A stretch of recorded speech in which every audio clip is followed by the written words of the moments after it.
Hussein ugaragara kenshi mu bintu by'amavubi bya siporo ariko ubundi uri muntu ki? Wow, ubwo ngaragara mu bya siporo nuko ndi umuntu ukunda siporo. Hussein Habimana Hussein 90% buri muri siporo. Umwanya wanjye munini ni siporo, ntari ku kibuga n'ubundi ndi mu rugo ariko imbere ya televiziyo iriho siporo. Nibaza ko ni gake cyane televiziyo yanjye ijya iva kuri chaîne ya siporo. So ni ubundi niyo ntari muri siporo, wenda turi kuvuga siporo ariko reka tuvuge umupira kuko niwo ndimo, ariko n'ubusanzwe ibijyanye na nkunda tennis, nkunda natation, nkunda gusoma Magingo yangaya uri directeur technique w'umupira w'amaguru mu Rwanda. Numwanya navuga nyine munini umuntu abitekerejeho. Ubwo ikitwa umupira cyose w'amaguru mu Rwanda ni wowe ugikuriye. Nibyo numwanya navuga ni position kuko bivuze nini, ariko kwiba nini sinzi wenda impamvu iba nini cyane, wenda nuko uwo mwanya aba ari ku rwego rw'igihugu, ari mu gihugu hose, akaba ari nawe igihugu wenda kiba gitegerejeho resultat.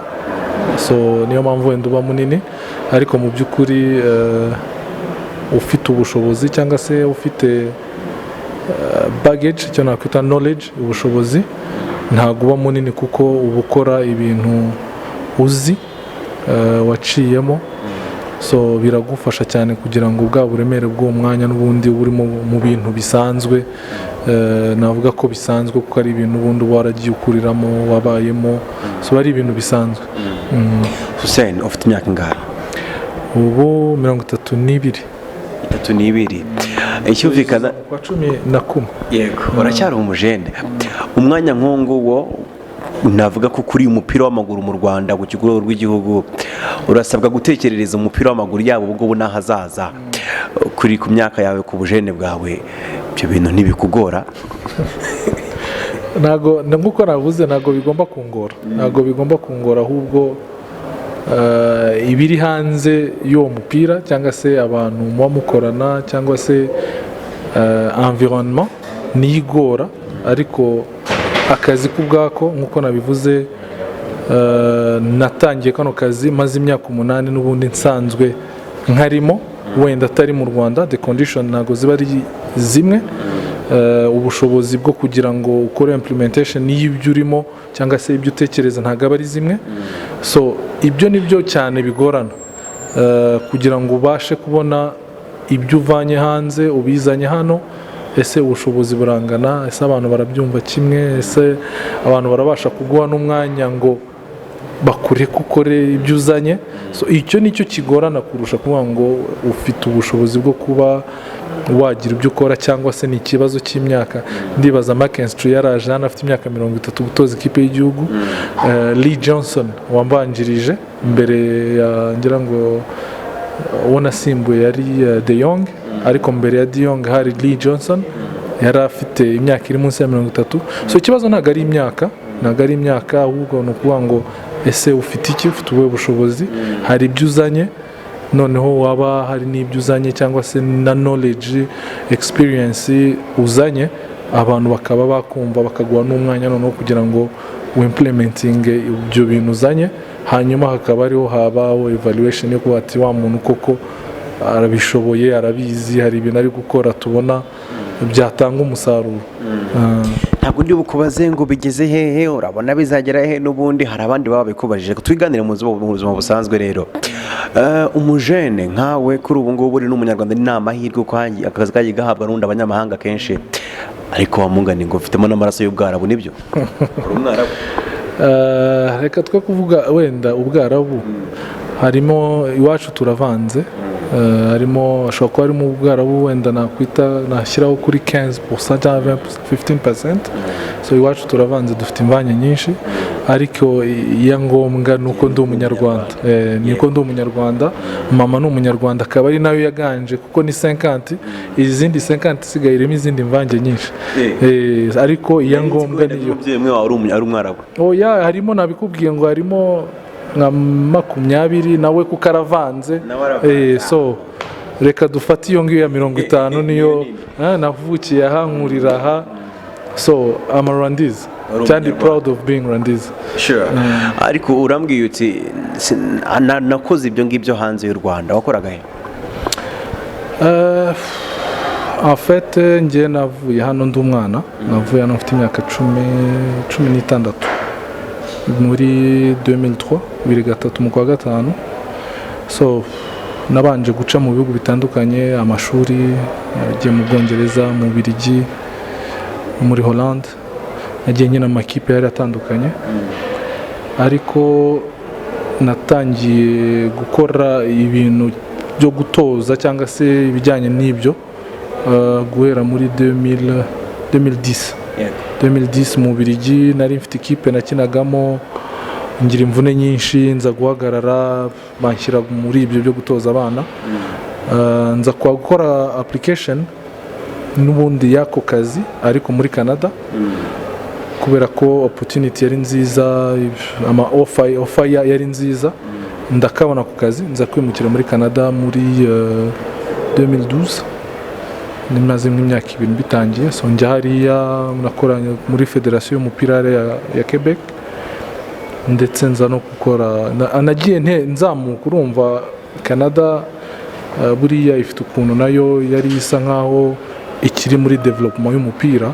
So ku muntu uvuye i Buraya ufite baggage route y'umuntu hariya.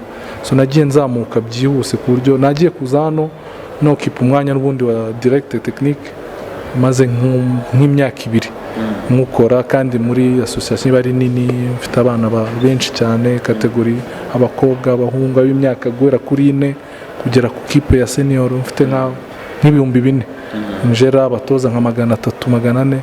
So byari ibintu, niyo mpamvu nanavuze ati reka iyi experience mfite, ndumva imyaka maze ibintu mbijyanye iwacu bigakunda, ari ikintu byatanga. Urantangaje, uvuye hano uri umwana, umbwira ibihugu byinshi wagiye ubamo wanakoragamo. Mu magambo tuvuganye byibuze nk'atatu yonyine nicyo cyongereza kirimo, uvuga Ikinyarwanda cyiza kandi neza. Umuntu abana meza birakaza avuga ngo birangora utuntu nk'utwo ngutwo. Wowe kuki kivuga neza, wabanaga n'Abanyarwanda bimeze bite? Oya, njye ntago ndi birangora, kuko nakubwiye ngo I'm very proud cyane yo kuba Umunyarwanda no kuba hanze imyaka 15-16. Ntago nigeze nibagirwa ko ndi Umunyarwanda. Nahoze n'ubundi muri community, ibijyanye na activities za community y'Abanyarwanda muri embassy, nahoze mpari, ntago nigeze mbura n'ubundi. So my mom ni Umunyarwanda kandi wa vrai, apana ho kubeshya. No muri iyo myaka kuri embassy habaye ibintu by'itorero, kuri embassy habaye inama, so ntago n'ubundi nari kuza hano mvuga ngo birangora ngo mbe ndi proud. So I had to come back kandi mvuga Ikinyarwanda, ndi Umunyarwanda. Nibyo uyu munsi ngiye kumara umwaka, biba bisa nkaho bigorana iyo kigaruka, kuko Ikinyarwanda ubu gikoresha nka 5%. So iyo kigaruka ubu gikoresha 100%, harimo n'utuntu ubu gitekerezaho, ariko ubu ngubu igihe gishize byose byahise bigaruka. Unsigaye nca n'imigani byose byaragarutse ubu ngubu nta kibazo. Ariko uyu kimbona wenda nkiza nari kuba ndidimanga gato yanshakisha amagambo ya impamvu ahanini n'ubusanga wenda atari no kuvuga ngo yobagiye ururimi, ahubwo ni ya myumvire yo kumva ko wabaye hanze nunganira n'abantu ari bo bibumvishe. Wenda n'Ikinyarwanda ukiza ariko nyine ukajya kwepa umuntu ntabwo amara umwaka ngo abakibagiye birumvikana. Ahubwo abo nawe ngira ngo mwarabanaga ari nabo ujya uhura nabo batakizi. Urumva nanone buriya abantu baba barabaye mu buzima butandukanye, yaba ari cyane cyane hano mbi, ukava hano atari ibintu bigutunguye, ukava hano atari kujya gushaka ubuzima, navuga nta kintu kigutungura. Ariko hari abantu wenda bagenda muri izo condition zindi, wagera ari ukumva ko it's done, there is no more Rwanda. Abana bavuga n'Ikinyarwanda mu rugo kabwira ati no français, français. Urumva uwo mwana rero mu by'ukuri ubu urimo kumuhemukira, kuko total azagaruka mu rugo, kandi abantu bajya bamuvuga murakaze. Usanga rero rimwe na rimwe ababyeyi nabo baba bari inyuma y'ibyo bintu, kuko umwana umujyanye ari muto, hari abantu bajyana abana bafite imyaka itanu bishatse mu rugo muvugana ikinyarwanda, kuko muri 28 bari ku ishuri amasaha wenda nk'umunani ayandi muri kumwe, so ntago yakibagirwa, ntago bishoboka. Ariko iyo uhageze nyine ibyo nakubwiye ukamubwira ati urwo ruri muri kuvuga ni ibiki, nakubwiye kuzavuga icyongereza, English only, kandi ugasanga na mama we ntacyumva ariko arashaka kukimwigiraho nawe, urumva ni ikibazo ugasanga na mama arashaka kumusemuza. Ariko nibyo abo bantu rwose even muri community ari urababona, ugasanga the fact yo kuba baragiye hanze, they want to be more European cyangwa se American than being Rwandan, kandi bagura agatike bagataha buri gihe, so nta mpamvu. Hussein, inkuru imaze iminsi kuvugwaho nuko wagize utya utera ivi kuri Gerda unkambika impeta, mwarimo kunanya igihe? Dukundanye igihe, ariko buriya njyewe mu buzima bwanjye busanzwe nkunda privacy. Privacy ntago aba ari ngombwa ko abantu bose bamenya ibyo urimo, ibyo ukora. N'amavu nakubwiye ko I go to work nkajya mu rugo, ntago ndi umuntu ukunda ibintu byinshi, so my privacy ndayikunda, ahubwo niyo mba shyiramo uburemere bwinshi. So we have been together. Burya niyo umuntu atekereza biriya biba bisaba ko ufata igihe, cyane cyane umukobwa nk'uriya uba nawe yaragiye aca mu zindi condition, kandi akaba ari uvuga ati ngomba kumushyira mu rugo, so ugomba kugira igihe cyo kubanza neza gushishoza ibyo urimo no kubona koko niba muhuza. Njye nshobora kuvuga ati I like my privacy, cyangwa mubangamiye we akunda kujya muri show ibiki, so harimo igihe kiragera nyine, and I decided nyine kuvuga ati n'ubundi igihe kirageze, let's do this. Nubwo n'ubundi nabiriya nta muntu natumiye, sinzi nabaye nkitera ivi mpagurutse bahita banyereka telefoni mbona Inyarwanda 15 minutes, so urumva sinzi niba hari umuntu wabikoze, ariko n'ubundi I try to make it private ku buryo no ku munota wa nyuma hari abantu nagiye mpamagara ndi mu nzira ambwira nubona kanyuze, so ariko still naricaye magurutse nicaye, nibwo nyakana even a drink mbona umuntu azanye telefone ati ku Nyarwanda, ndavuga no, ntago bishoboka. So ibyo kuba nyine umuntu navuga ngo ubustari n'iki, ariko nabyo ntago ari ibintu nashatse kugira ngo wabonye nko muri muba ku kazi abantu benshi, nagira ngo gusa ngewe nshimishe we, hari a lot of friends biwe, ariko ubundi kuri njyewe ntago byari ikintu gikomeye. Cyangwa abantu babyibajijeho n'ubundi kuri social media nuko batari bakababonanye na mbere, cyangwa se ibyo bintu bivugwa nyine byabaye boom, babona umwambitse impeta, baribaza arimo nk'imyaka ingahe buriya? No, urumva abantu ntago bari babiteganya, nk'uko nakubwiye. Buriya nagize n'amahirwe, nawe ntago ari umuntu ukunda social media, ntago ari umuntu ukunda kujya mu bintu, no.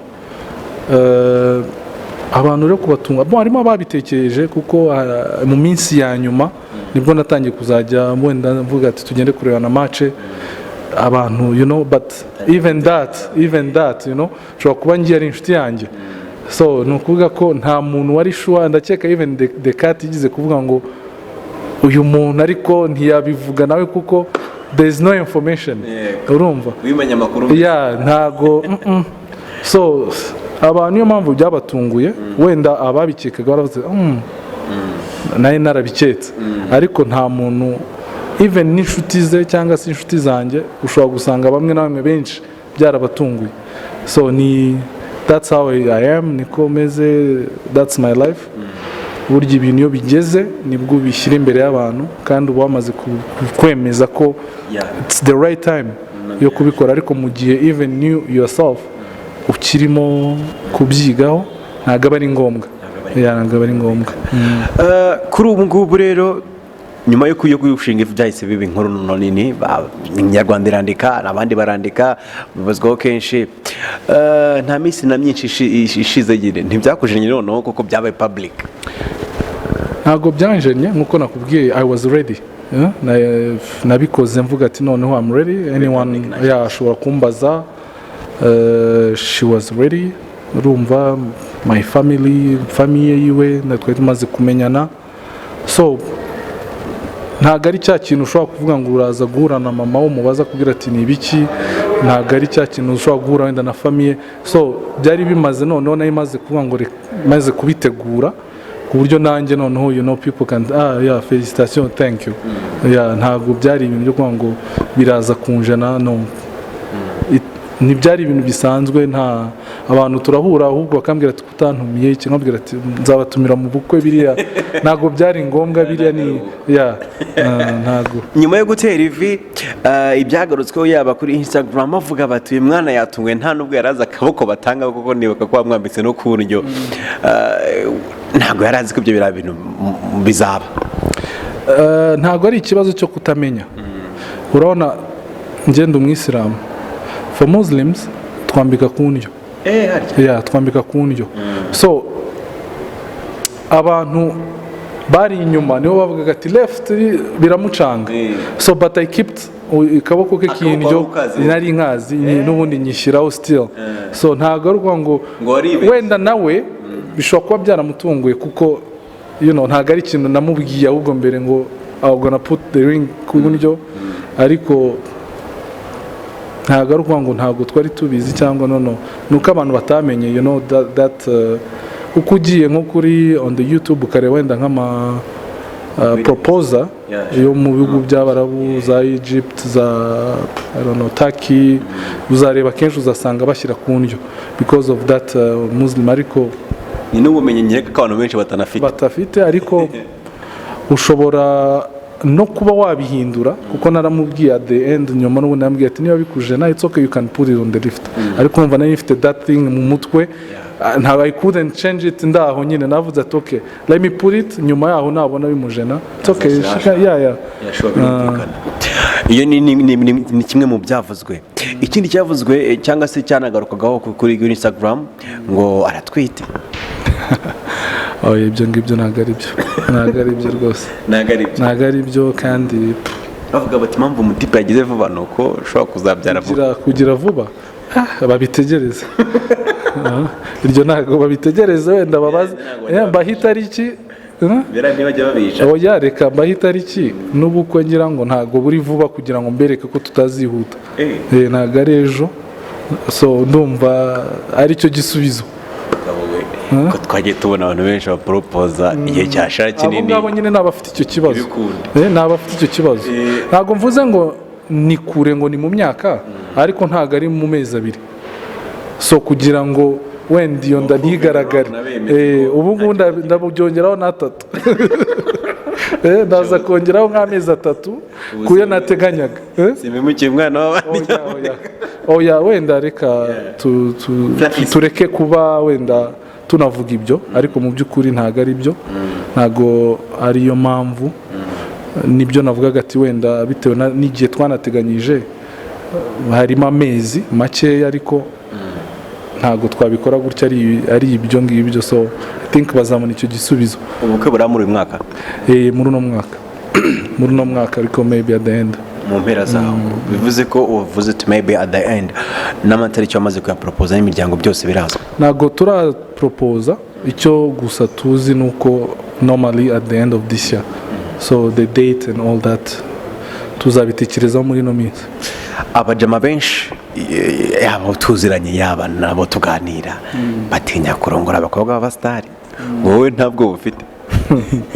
Nibyo nakubwiye igihe tumaze buriya n'ubundi nibyo nakubwiye, it's a study. You need to take your time ukareba umuntu burya it doesn't matter kuba umusitari uko nawe ashobora kuba adakunda umusitari, but which star are you? Urumva ushobora kuba njya ku kazi nkajya ku kibuga mukamfotora bakagira gute, but the reality burya umuntu ku giti cye nicyo cyangombwa kurusha kuba ari umusitari. the way amanaging ubuzima bwe n'ubwo busitari nibyo cyangombwa, kuko buriya you can't judge umuntu kuba ari umuntu runaka, ahubwo umujudginga mu mico ye.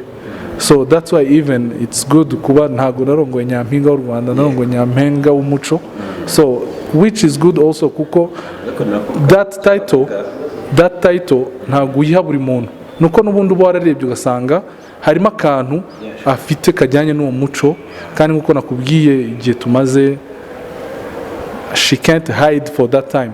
So n'umuntu n'ubundi nawe utuje arakana uvuze ati ntago narongoye nyampinga w'u Rwanda, narongoye nyampinga w'umuco, wari wamurongora subwo. ubwo tugiye mu kinyarwanda, cya kinyarwanda nakubwiye, tubwiye muri cya kinyarwanda nakubwiye nshobora kwibagirwa nkacikwa, ariko icyo ngicyo reka tube tukiretse. Ntago byabaye kuri icyo kinyarwanda, ntago byabaye. Yego turimo turasatira umusozo. Akandi kanyuma kavuzwe, uriya mutipe upropoje Gerda turamuzi burayi afite abana, nibyo koko ngo n'umugore? Uriya mu buzima abantu bose bafite right yo kuvuga anything they want. Yeah, sure. And it doesn't matter kuba nshobora kuba mfite umwana, ariko it's not right cyangwa se it doesn't make sense kuba iwacu bashobora kuza muri proposal cyangwa se bakajya muri planning ya wedding, iwabo bakaza muri ibyo byose, then kandi mu rugo iwacu bazi ko mfite umugore, and bakicara nanone mu bundi bukwe. So it doesn't make sense. It doesn't make sense. Kereka mukoze njye nawe nkamubeshya njye nawe tukabukora, ariko niba papa bahari, mama, uncle, wherever, they should know ko mfite undi mugore, kandi banshyigikiye nkajya gukora ubundi bukwe. It doesn't make sense. So people can talk whatever they want. Biremewe ariko ntabwo ubwo bwemere mbwemera njye, ntabwo mbyemera. It's one wife mu buzima buriya byari ibintu bya kera, that mindset ni ya kera, ndibaza ko ubu ngubu nta n'umuntu ukibikora. So ntabwo mbyemera njyewe, ntabwo nigeze ntunga umugore, ntabwo ndarongora mu buzima, so nicyo cyangombwa. Ushobora urona i Buraya dufite ukuntu ubuzima bw'i Buraya butandukanye n'ubwa hano, ushobora kugira umugirlfriend mukabana, that's the life there. So bitari uko mwambikanye impeta mwasezeranye, ya wamuzanye ukamupfukamira ukamusaba, so people can maybe talk from there and bakabyubaka cyangwa bakabikora ibindi. Even maybe to be honest cyangwa to be straightforward, n'uwo muntu nkeka ko bashobora kubavuga yaratumiwe azaza no mu bukwe. Yeah, so you know, yaratumiwe, arabizi, she's gonna be part of the wedding. Zinemera ko 15 mu maraso yawe ubwara. So ntabwo ari umugore wanjye, I respect her, uwo ari wese twabanye cyangwa se twagize iyo tugira hagati yacu, it's a respect, twarabanye neza, even though ibintu bitaba uko tuba twabiteganyije, ariko umuntu wese mwabanye neza, nta mpamvu yo kuvuga ngo hari ikibazo. So she knows about Gerda. Unayo cyako ko bavuga ko ahari koko mwe nkeka kuko umuntu twashobora kuba twarabanye igihe, ariko like a girlfriend na boyfriend, abantu abagenzi cyangwa se bashobora kuba baba bazi, ariko kuvuga ngo I have umugore n'iki, kandi right now she's even talking with Gerda, ahubwo ni inshuti cyane, nta problem bihari. So there is no problem. Koko mwarabyaranye? That's a private nakubwiye kuva kare, you know, that's me. Ntabwo ari ngombwa ko buri muntu wese abimenya, kandi nkuko nabivuze, I think it's not a big deal having a child. Nuwongeye gushaka mu minsi iri imbere nawe azabagira, so it's ni ukuvuga ngo ni blessing. Yeah, it's a blessing, so it's okay, ntabwo ari ikibazo. N'umuntu ushobora kukujudginga for that, ndibaza ko ahubwo ari ikindi kibazo yaba afite, niwe kibazo. So ni ibyo ngibyo, ntabwo kugira umugore, I'm not burya hari igihe ugera mu buzima kuri standard mu buzima ukaba udashari ibintu udashobora gukora ngo ntibimenyekane, ntibimenyekane cyangwa se just udashobora gukora, ntabwo nshobora kuba mfite umugore nashatse hanyuma nze mu Rwanda ngo nshake undi mfukame, it doesn't make sense. So people they talk kugira ngo the comment zibe igihumbi and bla bla nyinshi, ariko ngira ngo impamvu wenda byanavuzwe n'ubundi uhagarara urwego rw'umupira w'amaguru mu Rwanda, abakinnyi ibyo babikora kenshi, agaporopoza ngo yarakoze ubukwe, cyane cyane abarundi yarakoze ubukwe i Burundi, agaporopoza n'inta bagahita bazana amafoto, nawe ujya ubibona, ashobora kuba ari impamvu byavuzwe ibyo byose. Ariko igihari ni uko utanze ukuri kwa nyako ku byavugwaga. Tunagushimira dusoza rero, for now umaze kubona amakomantere menshi, nawe yakiriye menshi, muri kuyajera gute? For me nkuko nakubwiye, burya ntago it's not now ngiye guhura n'ibintu nk'ibi ngibi mu buzima, ugera kuri iyi level maze guca mu bintu byinshi. Ariko I think even Gelda kuba yaragiye muri bintu bya Nyampinga, she have been going through a lot of things byinshi bitandukanye, harimo ibyo abona nyine akambwira ati bite ko mbona, ariko there's no anything special kugeza n'ubu navuga ko kidustabinga cyangwa se twatinzeho. We have been going through all the comment, ahubwo tugaseka cyane, kambwira ati mbabara umbwire nk'uyu nguru atari umusazi. So we have been just joking kuri izo comment, and we are ready, twari tubizi ko now we have opened it like ku bantu nyine bafite umwanya wabo, tubaha umwanya. So barawubonye, and tari giye tubonye umwanya twicara, we go through tugaseka, that's it. Nta kibazo rwose. Akabazo k'amatsiko, hari abajya bakubwira ko usa na Fresh Montana hano mu Rwanda? Not really, ariko hanze, hanze a lot of my friends have been calling me Montana. I don't know myself, ntago mbizi, ariko ntago ari bwo bwa mbere, nibyo a lot of people, my friend, think nigeze kugira even social something called Montana something. So byarabaye cyane hanze. Wabaye muri Canada naho kandi na mutipe nawe ndi tuzi ko ari yakomotse. Mwigeze ujya nko muri show yine kugira ngo nawe kuko birumvikana nimba warayise nawe Montana ku social media waramukunda uko muranasa, mwigeze muhora nawe? Twarahuye, maze kujya mu concert ye menshi, maze kujya mu concert kandi ni umutipe very simple. Ntabwo ari umuntu, buriya he has been going through a lot of in Africa, umuntu ukora cyane muri Africa, so afite ka side ka African people, so he's a nice guy. Maze kujya mu concert arenze nk'atatu cyangwa ane, VIP, nyuma go in the lounge mukaganira. He's a nice guy. Ntago nibaza ko nayize no kumubaza kukabaza ati urabona dusa ko abantu bajya bimbaza, arambwira ati tujye yaza kuba ari icyo tukabireba natwe tukabyemeza, ariko ntabyo nzi nanjye nkuko mubwira ati I don't know, ndarigende ndeba wenda nk'amafoto ye cyangwa nkamureba ni inzobe, maybe I don't know, kuba ari inzobe nibyo bituma amatre, I don't know. So nibyo. Ndagushimiye bro, thank you so much for that. Urakoze namwe.